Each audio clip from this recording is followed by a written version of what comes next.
আমরা জানি সমুদ্রের এক গ্লাস পানি বা পুকুরের এক গ্লাস পানি আমি যদি সারাদিন ধরে করি কেউই ক্রয় করবে না, কিন্তু ওই সমুদ্রের পানি বা পুকুরের পানি যদি পিউরিফাই করে একটা বোতলে প্রসেস করে ঢোকানো হয়, ওর দাম তখন চেঞ্জ হয়ে যাচ্ছে। আপনি মানুষ,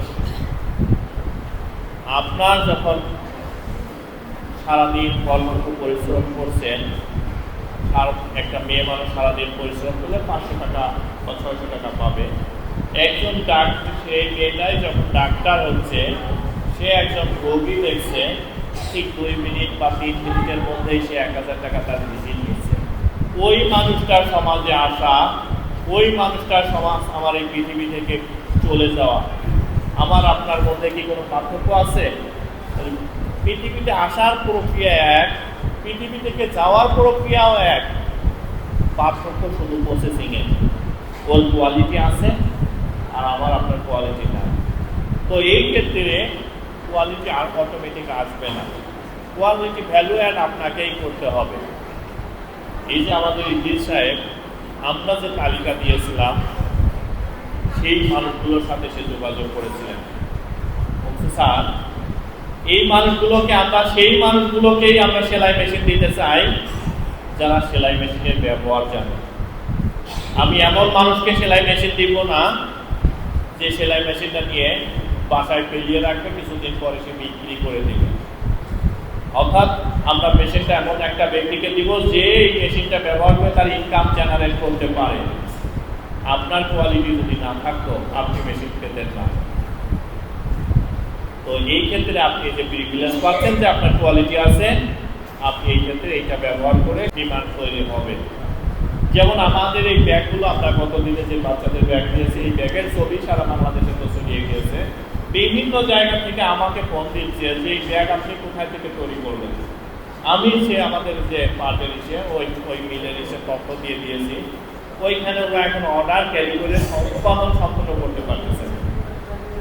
তো আপনি একজন মানুষ, আপনি এখন আরেকটা বিষয়, গতদিন আমি যখন মাননীয় প্রধানমন্ত্রীর সাথে সাক্ষাৎ করেছিলাম, তখন মাননীয় প্রধানমন্ত্রী সবার উদ্দেশ্যে একটা কথা বলতেছিলেন, আমরা যারা সুবিধাপ্রাপ্ত লোক আছি, আমাদের সবারই উচিত নিজ নিজ জায়গা থেকে সুবিধা বঞ্চিত মানুষদের পাশে দাঁড়ানো, যেন তারাও সমাজে টিকে থাকে এবং মাথা উঁচু করে টিকে থাকে। তাদের দিকে দয়ার হাত এইভাবে না, তাকে আপনি এমনভাবে সহযোগিতা করেন সে যেন অন্যের কাছে হাত আর বারবার না পাতে। তো আমি এই ক্ষেত্রে আমিনা রশিদ ফাউন্ডেশনের প্রতিষ্ঠাতা মোহাম্মদ ইদ্রিস আলী মোল্লাকে ধন্যবাদ জানাই এবং তার প্রতি সাংখ্যা উপজেলা প্রশাসনের পক্ষ থেকে কৃতজ্ঞতা প্রকাশ করছি। সে ঠিক সেরকমই একটা কাজ করেছেন, যার প্রেক্ষাপটে আপনাদের পাশে দাঁড়িয়েছে। আপনারা যদি নিজেরা, তবে নিজে ঘুরে দাঁড়াইতে না চেলে nobody can help you।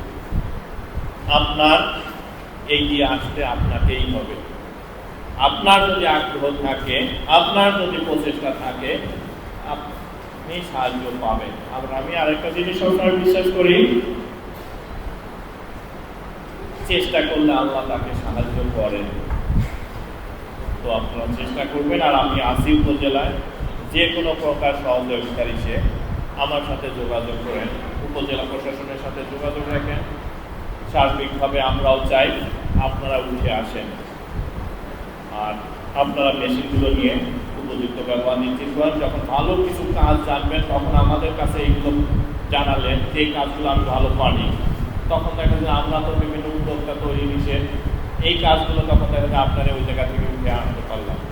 আপনি যে দেখেছেন ব্যারাকের যে প্রোডাক্টগুলো, ওইগুলো কিন্তু আপনাদের মতো মানুষগুলো দিয়ে তৈরি করে। আপনাদের হাত দিয়ে তৈরি করে ব্যারাকের শোরুমে যখন সেল হয়ে যাচ্ছে, আরঙের শোরুমে যখন সেল হয়ে যাচ্ছে, তৈরি করতেছে তো ব্যারাকের মূল ইয়েটা, তাহলে ওরা আপনাদের মতো মানুষগুলো দিয়ে তৈরি করে ওইটা আরঙের শোরুমে যখন ঢুকে যাচ্ছে, তখন বলতেছে এটা হাই কোয়ালিটিতে, দাম অনেক বেশি, তাই না? আপনি নিজেই দেখেছেন গ্রামের ছোট ছোট মুরগির ডিম, আগে ওইগুলো মানুষ কিনতো না। আগে দেখো মানুষ হামের মুরগি, বড় ডিম, আরে সুন্দর দেখায়, স্মার্ট। এখন আবার মানুষ তার দুধের দিকেই ধাবিত হয়, এটাই বলা হয়। তো আপনারা কাজ শিখবেন আমার অনুরোধ, আর যেটা ভালো পারবেন ওইটা আমাদের সামনে বিভিন্ন এসে উপস্থাপন করবেন, যেন আমরাও আপনাকে উপস্থাপন করতে পারি। সেদিনে একটা মেয়ে আসছে, ও কাঁথা সেলাইয়ের প্রক্রিয়াটা, কাঁথা সেলাইয়ের খুব কাজ ভালো করে, আমি এটা প্রেজেন্ট করার চেষ্টা করতেছি, এবং ওইটা যদি পারে তাহলে দেখেন যে আর 100টা নারীর কর্মসংস্থান তৈরি হয়ে যাবে। আপনারা পারবেন, আমার I have confidence to you, you have labour. আর আপনার সামনের দিনগুলোয় সাফল্যতার সহিত মাথা উঁচু করে টিকে থাকবেন ইনশাল্লাহ। আপনারা একা নয়, রাষ্ট্র আপনাদের সাথে আছে, আমাদের সমাজ আপনাদের সাথে আছে।